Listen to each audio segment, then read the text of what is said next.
Yesterday, I finished a job interview feeling that I had ruined an opportunity that had taken me a very long time to get. The footage in this video was filmed during a recent family trip. It has nothing to do with the interview. I simply want to talk about how I feel, so I am using this footage for now. I had sent out quite a few CVs, and this was the first company to invite me to an interview. It had been a long time since I had received an opportunity like this, so I placed a lot of hope in it. I reviewed the relevant knowledge and terminology and practiced my English. I checked my camera and microphone and prepared my clothes. I thought I had prepared quite carefully. But perhaps because this opportunity meant so much to me, I went into the interview feeling extremely nervous.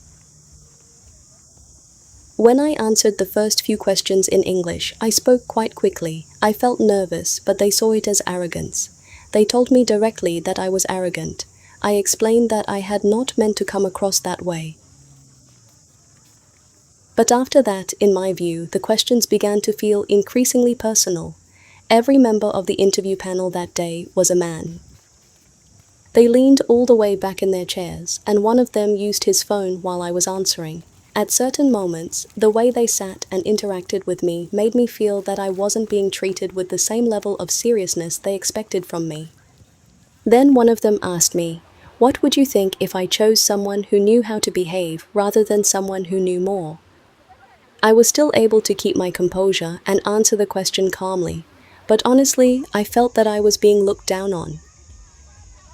Afterward, I realized that if I had another chance to answer that question, I would ask, "Could you clarify what you mean by someone who knows how to behave?"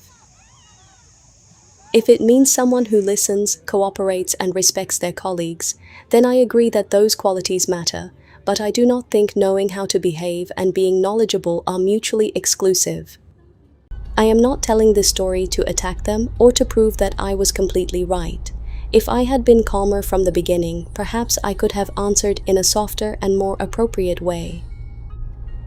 I do not believe my professional answers were wrong, but attitude and delivery also matter.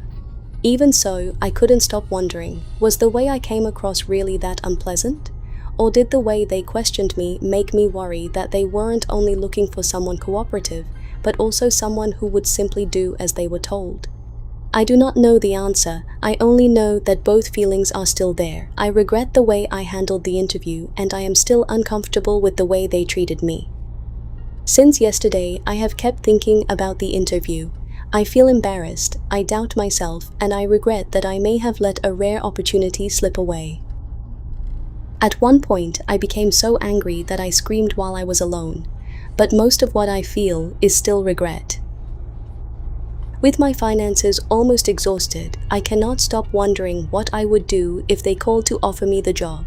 Would I soften my approach and even put up with a little more, simply to have a job and an income? I noticed warning signs that made me uncomfortable, but the truth is that I still need a job, I still need an income to keep my life going.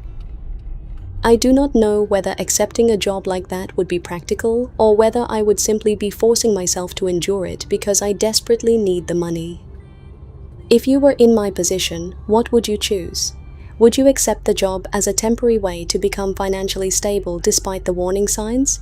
Or would you keep looking while your money was running out?